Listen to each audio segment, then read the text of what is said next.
wanted to do that so I can, if any of you have any problems or having issues accessing it, that's how you do it. So chapter 2, we're going to focus quite a bit on audio control and technical directing. This also will go into video recording or some video techniques as well, that those of you who have ever done any kind of editing in Premiere or Final Cut Pro, iMovie, etc., you're going to find some of this content familiar, especially when we talk about using a video switchboard. All right, so let's start with the introduction. In general, production tasks associated with audio and video control in the production environment are the primary responsibility of two very important production technicians, and that's going to be the audio operator and the technical director, which will go by TD from now on, technical director TD. Audio operator is the production crew member that's responsible for operating the audio board, while the technical director or vision mixer, I've never heard vision mixer myself, so we'll just stick with TD, is the production crew member responsible for operating the video switcher. So technical director is video, audio operator is audio board. Continuing.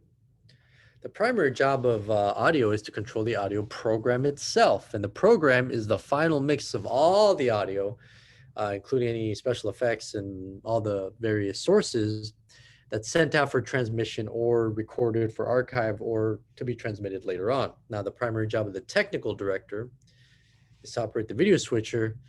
Now, the technical director does, I'm not talking about the director in general that's going to be issuing commands. No, they follow the director's commands. So the technical director is under the director itself. The director is the main overseer.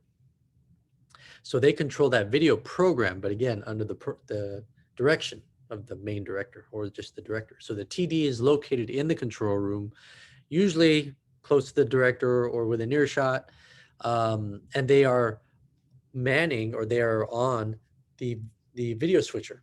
The video program, just like the audio program, is also all of the assets of video that are compiled into a video source that's also sent out for transmission, recorded for archive, or for later broadcast. Audio control. Typically for audio, you just call that person A1. A1 anticipates and responds to commands from the director.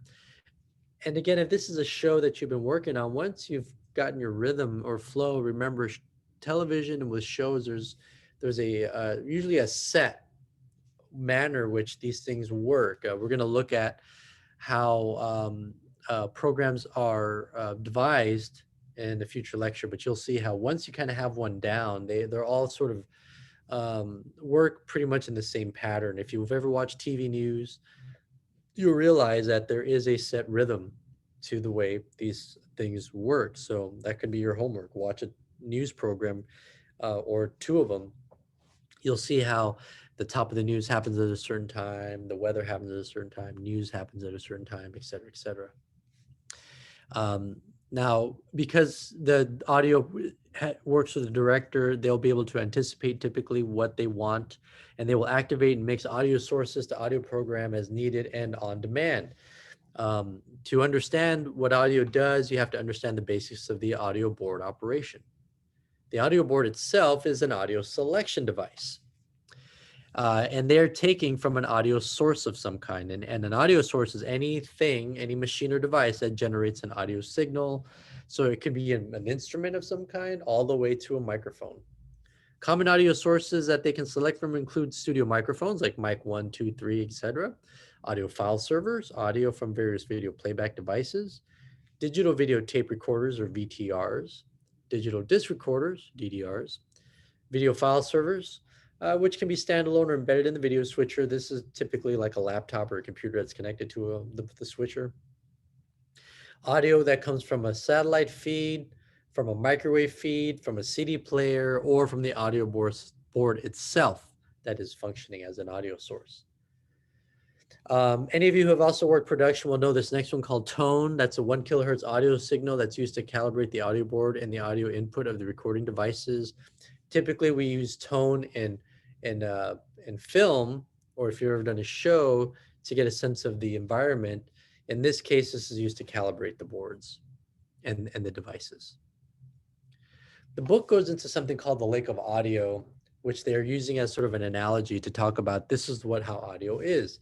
So they say that the audio board is like a lake that's full. So that, and that's the way you want to think about it. That's what they mean by a lake of audio. It just means there are so many available sources. So flowing into the lake are many individual streams of audio, which would be like the rivers. Each stream represents a source of audio, like a microphone. Each stream, like a river stream, you know, and when they're coming into that board, um, they get mixed together. So flowing out of the lake is the one river of audio, which is the audio program, as mentioned a little bit, a few slides earlier.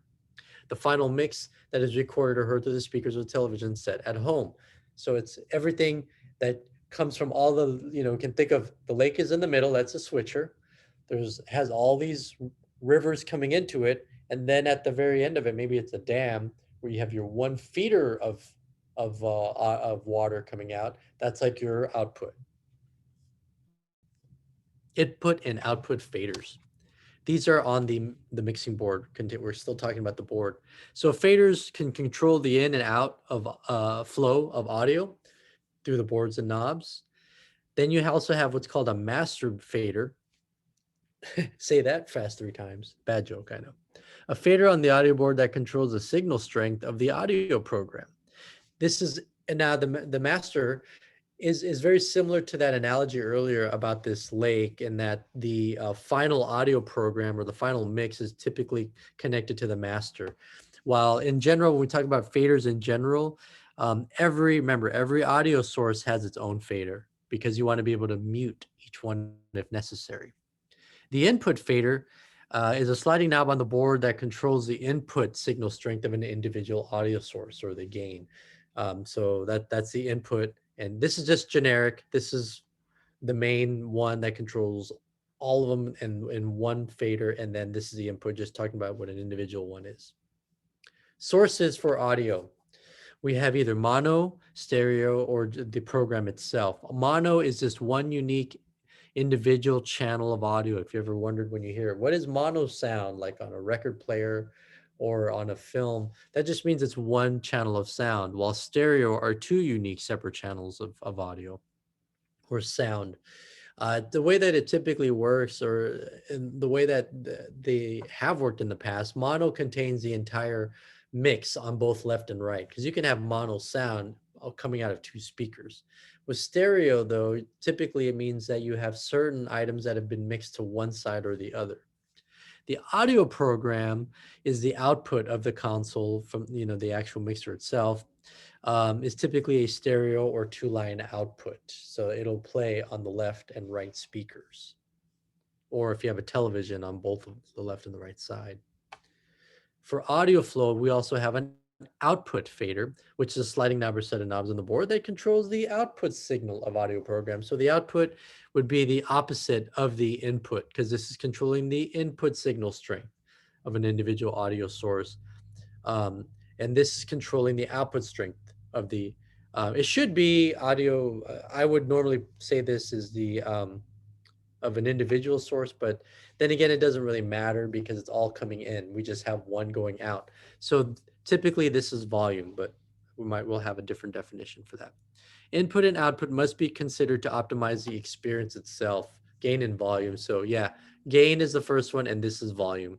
When we're talking about output signal strength of the program here, we're talking about volume. So that's the difference between the two, if you've ever wondered. Gain is input, volume is output.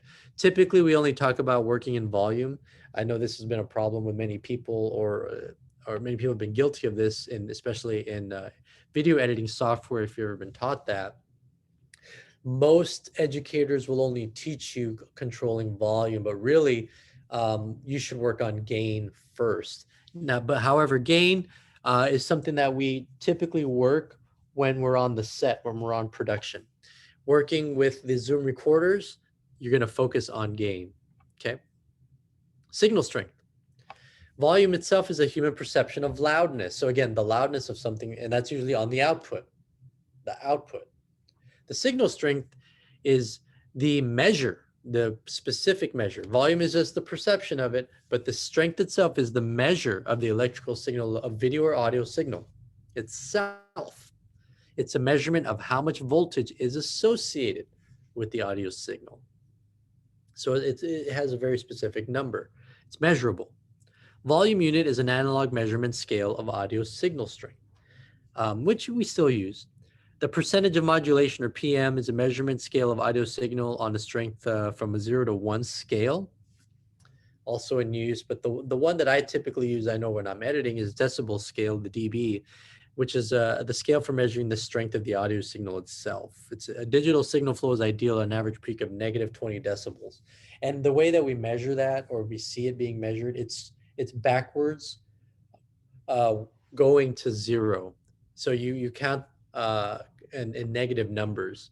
When something is very, very quiet, it's the number is a larger sounding number, like a negative 40, negative 30. And when it's louder, it gets into the, again, going to 0. So negative 12, negative 6, et cetera, et cetera.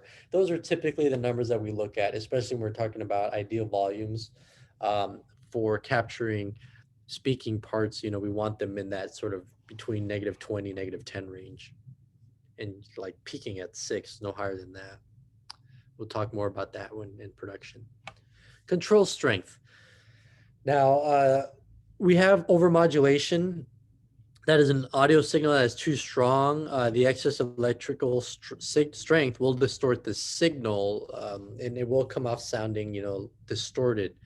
The only way to monitor this signal flow is by using the meters that are on the board itself. So we do need to pay attention to the meters. So start reading those, start being sensitive to when you're seeing that green line, the yellow, and the red. Or if yours doesn't have a visual indicator, you want to use anytime you start going over negative 10 into negative 6, you really want to pay attention, because that's where typically it would start turning yellow and then red when we start hitting the 0.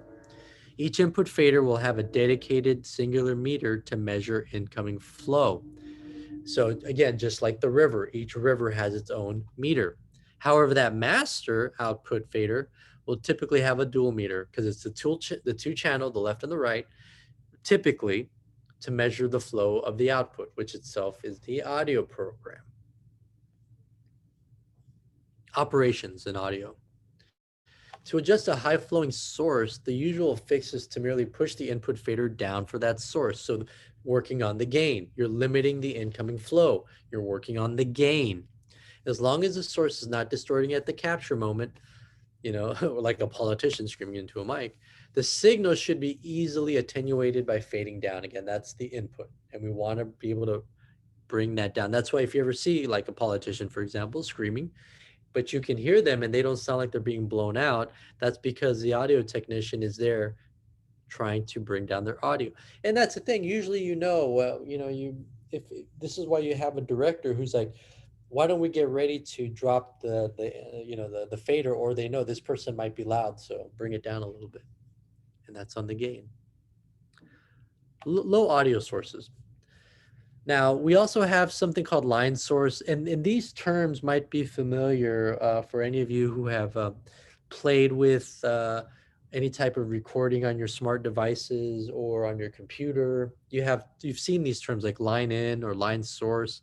This is any audio source that is generated at a normalized signal strength, like a CD player, an MP3 player, a DDR, audio server, coming out of a camera, coming out of your VCR, et cetera, et cetera.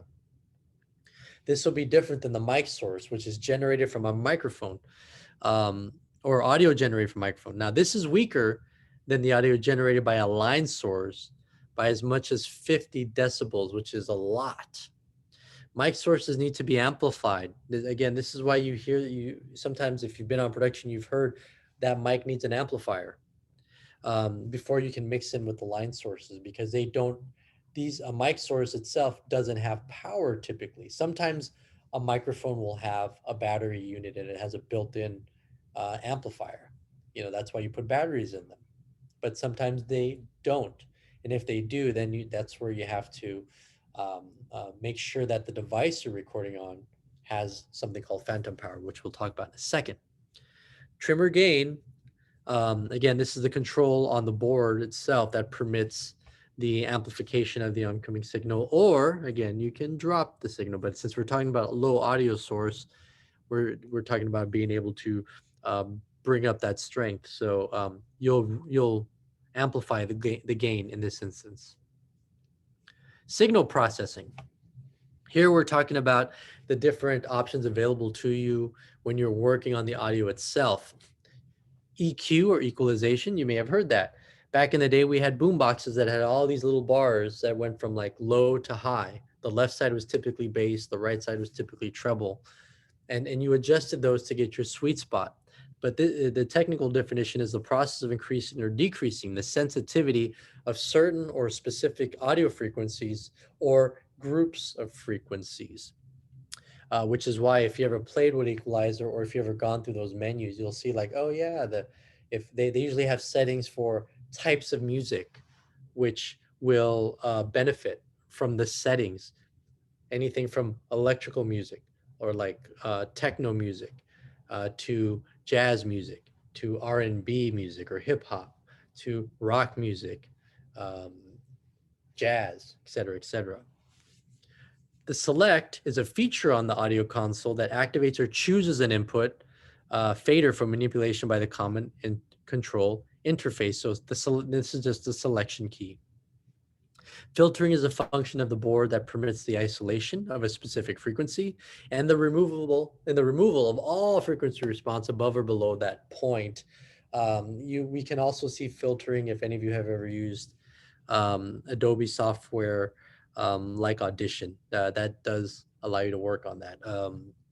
I believe Logic does too. I haven't worked on that in some time. And Pro Tools. Common Control Interface, or CCI, is a control surface on the board that, when activated, will permit the modification of a certain or a very specific input fader on the board itself. So it's just another form of controller. Sometimes it looks like a device that it will be maybe designed to be more useful to the user itself, but that's what it is. It's a form of controller. Signal processing continued. We have the ability to solo something. So this is a switch on the audio board that permits the operator to isolate and monitor a single audio source apart from the mix. When you solo something, everything else goes to mute. So if you've ever done it, again, any types of production, those of you have Macs, if you played with a GarageBand, you have a solo button and you have a mute button. The difference is when you hit solo, that track will stay, everything else goes to zero or goes to mute. You won't hear anything. It goes, well, like I said, it goes closer to negative 100, right? When you pan something, this is a cue for the camera operator to pivot the camera to left or right, or to pivot the audio signal. And that's really what it is. I'm sorry, I put the definition regarding camera moves, but for panning, it means you're moving from your audio source left to audio, or left channel to right channel. That's actually what's going on. You're moving from a left channel to a right channel. If you've ever had headphones when you're listening to a record and it feels like something's moving around your head, that's typically a pan. When you mute something, now this is the opposite of the solo, this is a switch on the input fader on the board that silences the incoming audio signal regardless of its position on the fader knob. It doesn't matter how, again, what the gain is or what the final output volume is. When you mute something, that goes all the way to, that goes to nothing. So you won't hear anything. It helps for when you're trying to mix certain aspects of your signal. Continuing with signal processing. Now we'll talk about what phantom power is. I mentioned that earlier, especially in regards to audio recording. This is a feature of some audio boards and some recorders that send roughly a 48-volt channel of direct current upstream in order to power a studio microphone. So if you're on the set, and this is something you'll all be working on, we have microphones in our cage that do require phantom power. Again, this is as of in February, but again, things might change. But we do have, and you'll encounter all kinds of microphones that will have, some will have a built-in amp, some will not. And that's because people hold on to their gear. Gear is expensive. And I used to work with someone who had a microphone that was, at the time, it was about 30, 40 years old. Now it'd be about 50 or 60 years old. And it was just wonderfully retro. But because we were using, and I believe it was a Zoom H4, which we have one or two of those, but that allowed, again, the microphone to pick up a signal via that DC upstream current because it supplied the phantom power. And it looked wonderfully retro, handheld microphone, and we worked on some really fun documentaries together um, in Colorado. So yeah, that was fun. We have mixer minors for program clean feeds, PCFs. Now these are audio programmed with the source audio from the anchor microphone removed itself. So this will permit the anchor, and this is where usually the talent is hearing inside of their ear if they're wearing a little ear loop. They can hear the show without danger of creating a feedback loop or distracting the anchor with a delayed feedback of their own speaking voice. Like I know I've recorded lots of these lectures and audio programs, and that does become a talent over time where you learn or are able to filter out some noise or audio sounds, especially when you're recording. So, but this program will signal that out or will fade it out for you. Let's now talk about whether the audio and the director, and then we'll also talk about some video cues as well, and direction. And we'll also give you several examples of taking cues. So the first thing that the director will usually typically say, it'll be ready. And when you say ready, that's the command cue that should prepare all the technicians in audio for any task that will follow. And we're going to go over a few examples here. Let me get a drink really quick.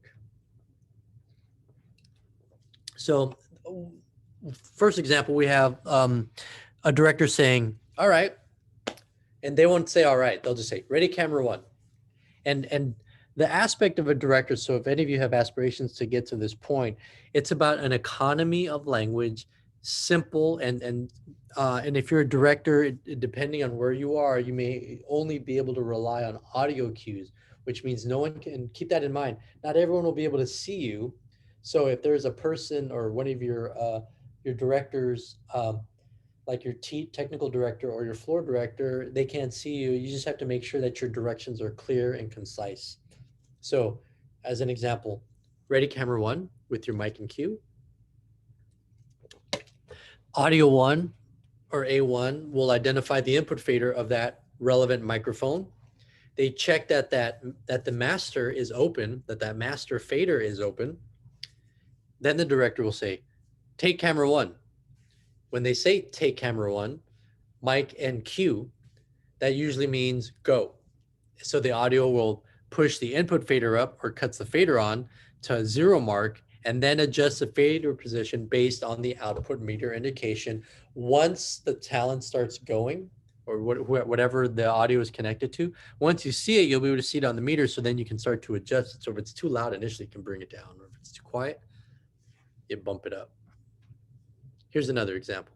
Director says, stand by video clip, full track. And this is everything that you'll say. So for example, on the first one, it was ready, camera one with her mic and cue. And I may have skipped on that, so I apologize. But this is everything that they'll say. Stand by video clip, full track. Audio will identify the two input faders of the playback device. And then they'll check that, again, to make sure that that master fader is open. Then the director will say, roll clip, track, and take.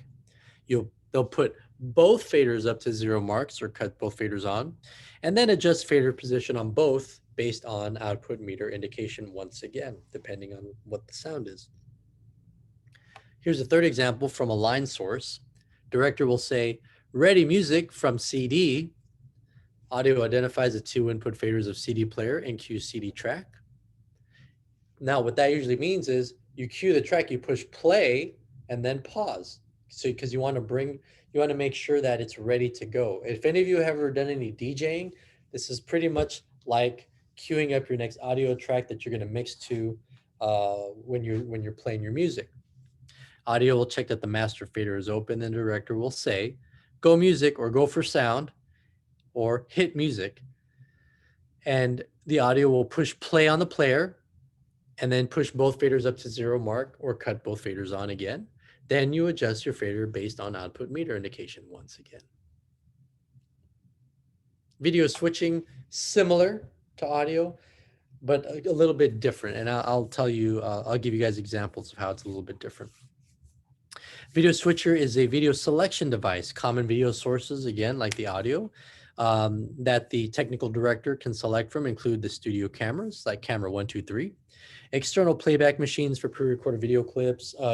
Maybe you'll have a computer that's connected. So just like audio, so it's typically the same sources that audio will have. Video tape recorders are any video playback device or audio video playback device and recording tape machine. They look like VCRs with a lot of buttons, or they're like in a rack somewhere. If you've ever seen a movie where they grab a tape and push it in and record, that's typically what they are. A simple version, if any of you have seen the movie Poltergeist, when they record, that's kind of what they look like. And color bars, these are video test patterns that contain colored bars. We used to see these a lot more, and we still see them. These are very, very useful, especially when you're recording or doing your show for later playback or for playback in multiple environments. Now we do these, if filmmakers do this very often, especially when we're submitting movies to film festivals, because when you send this out to the venue, what they do then is a projectionist will play your work against their monitor or their projection, and then they can adjust the colors so that the colors are appropriate. And then when it finishes playing, because you put it on your show, your show will have its proper color timings, the way that you want it to look and not the way the system is set up to have it. So that's why we use color bars, to make sure that all the color is appropriate. An ME or mixed effects bus. A mixed effects bus or ME is a group of 3 rows of buttons on a video switcher. These buttons themselves can be marked or unmarked.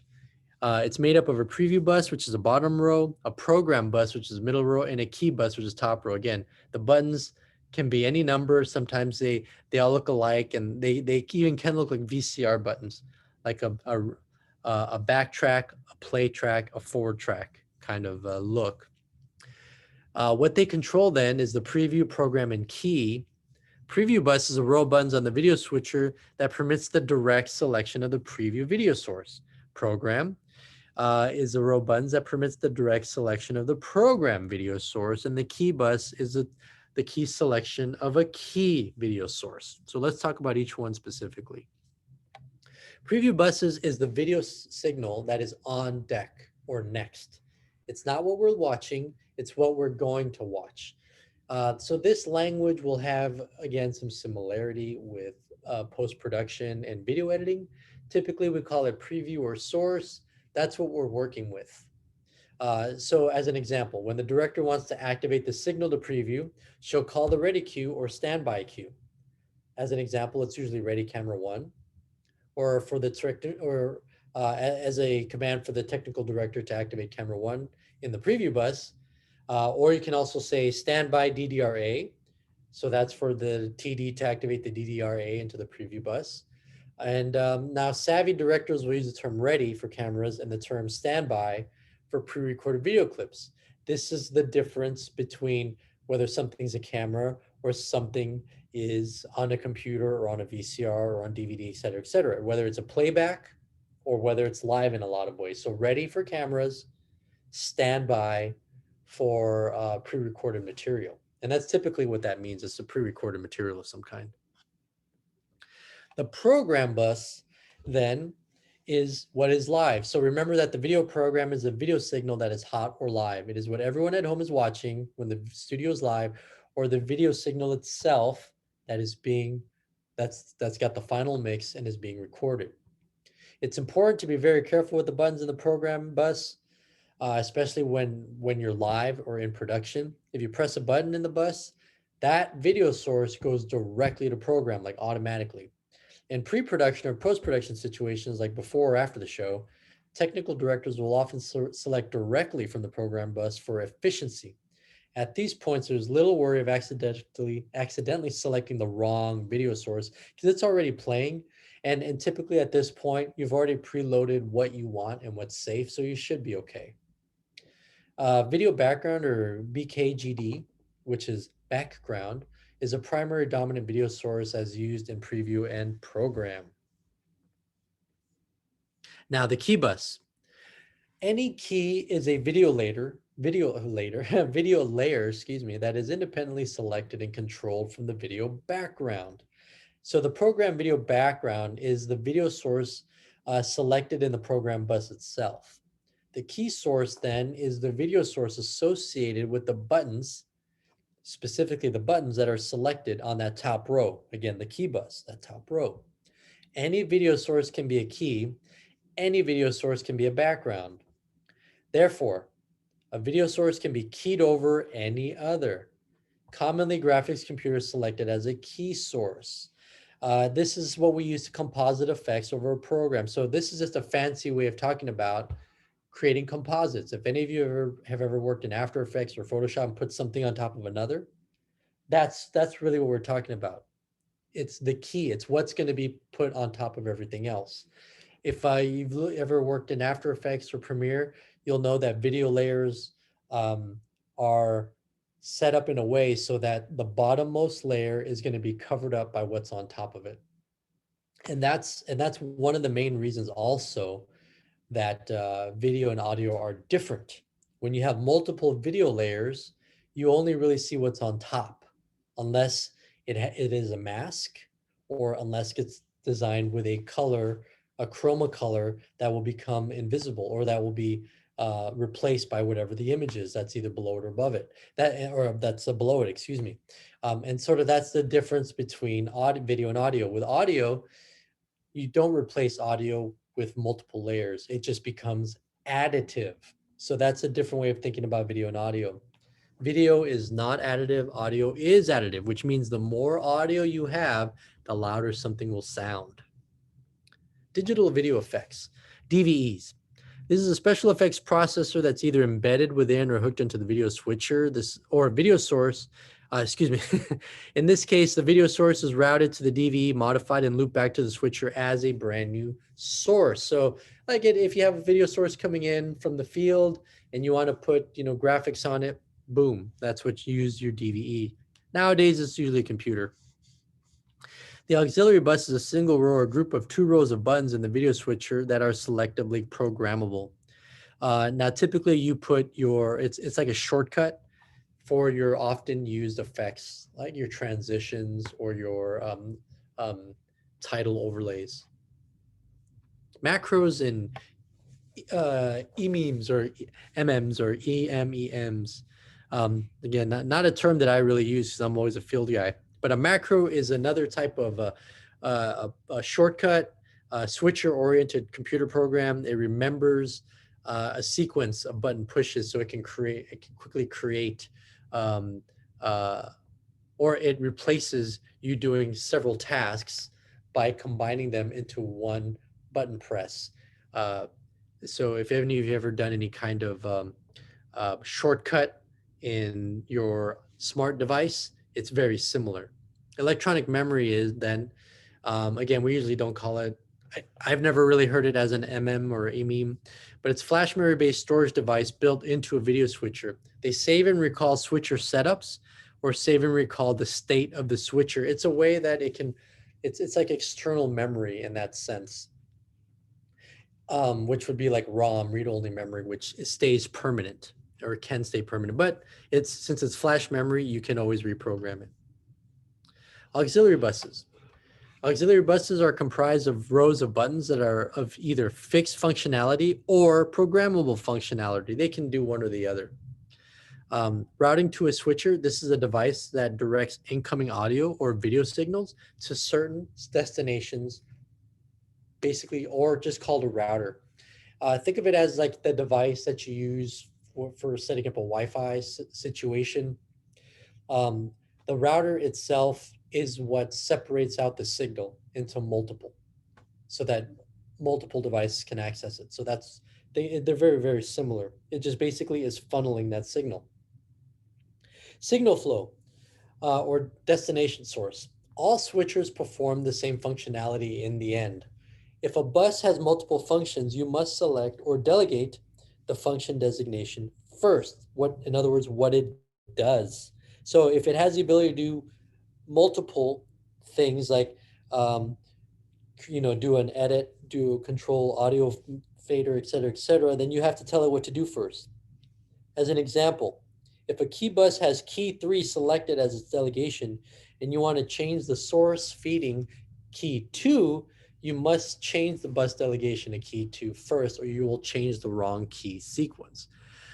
So if you hit key 3, then again, you might, or key 1, you're going to get the wrong thing. So that's really all it is. It's just saying it's reminding you to be mindful of what you're working on and to preset what you're going to be working on. And that's really the name of the game. If you haven't gotten this pattern yet for live production versus post-production film video or for later broadcast, the difference is for the live work, you have to have a lot of your content just ready to go, and you're just there to activate it at the right time.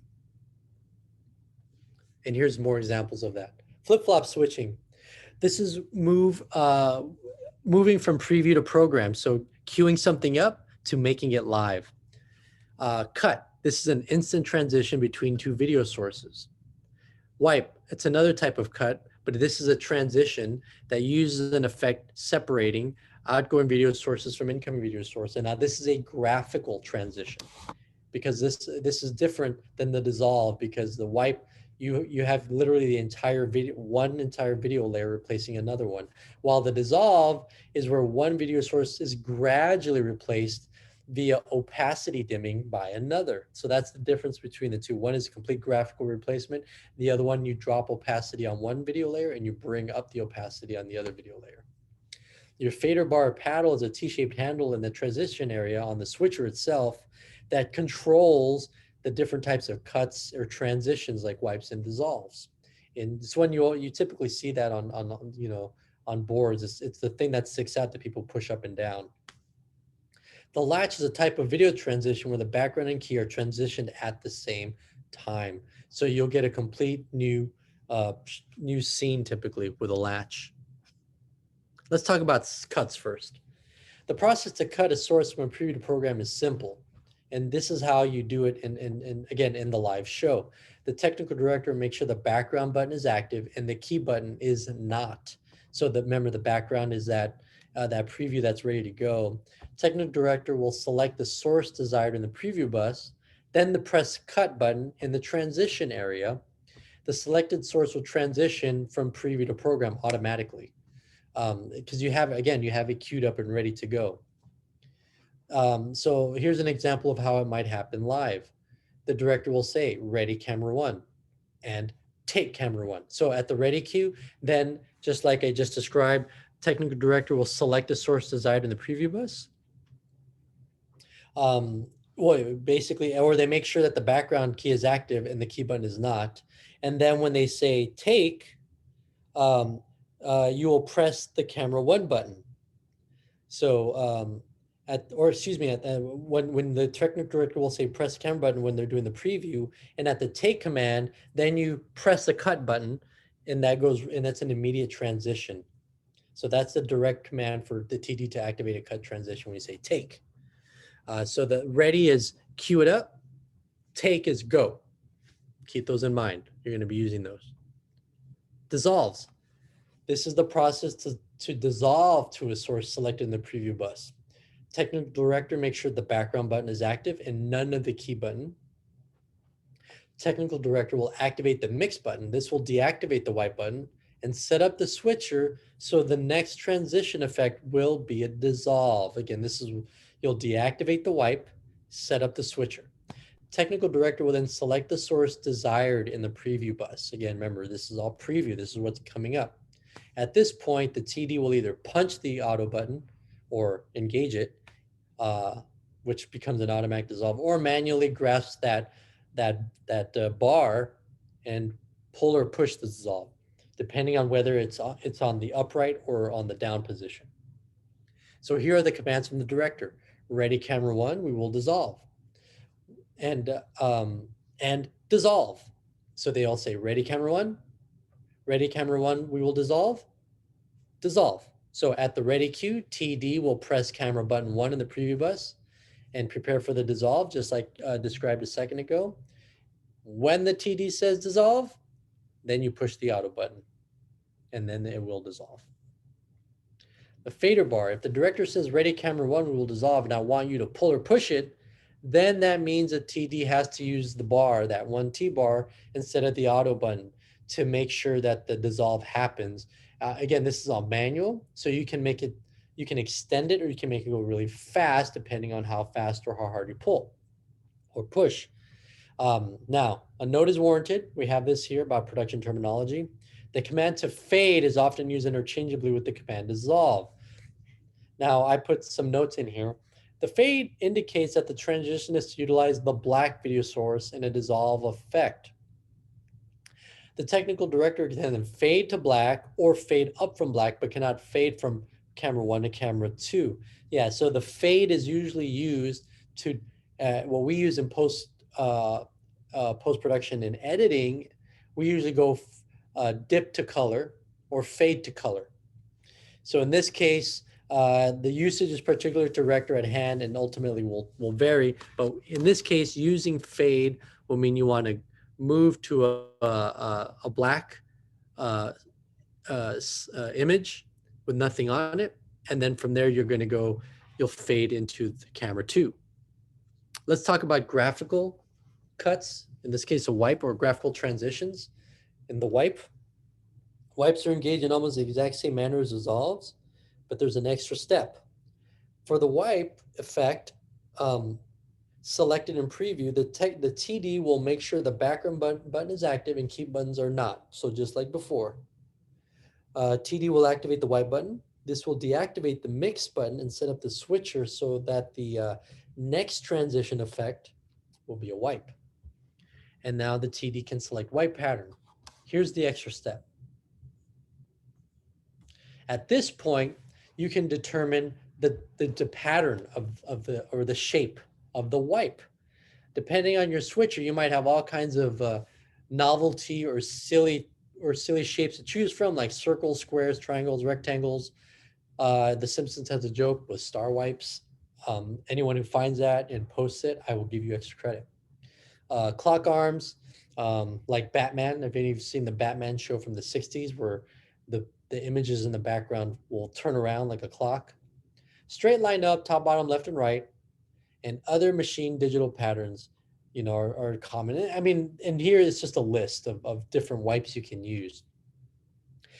They can be manipulated like font styles. So you can make them big, small, with thick borders. And you also activate these manually or by pressing the auto button. Keying and activating. For keying and activating, remember a key is any kind of layer that we can use to composite. So we can choose to add a key like any nonlinear editor, you know, like for example, for sports or for the weather. A direct access key is a button on the switcher that will activate a key layer to program instantly. So this bypasses that traditional transition area that's on the switcher where you're ready to move from one to the other. This just immediately sets it up. When you press it, boom, it just goes right into it. I've never really used one of these, but from what I understand, it just happens instantly and you have to preset them to what will be keyed out.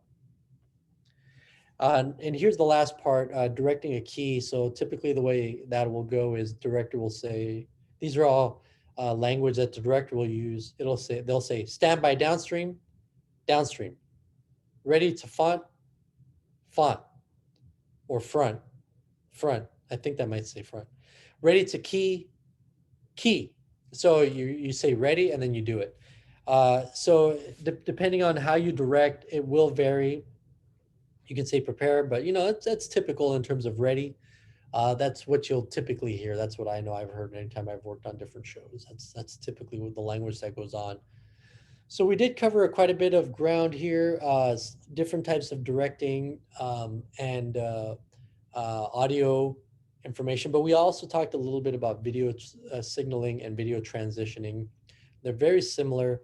And again, if you notice, if you've done any work on post-production, you'll find some of this language to be very, very similar.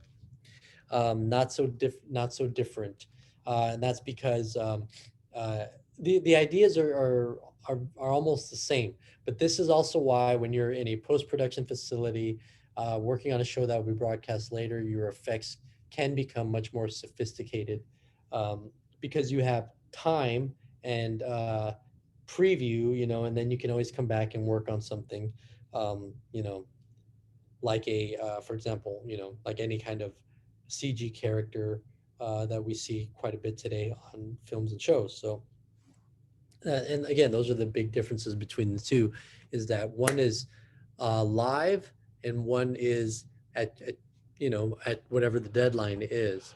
So I've heard some people say that it's kind of like working on a being a mechanic or working on a car or a vehicle of some kind while it's running at the same time. So there's an urgency involved. All right. Well, as always, we've reached the end of chapter 2. Let me know if you have any questions.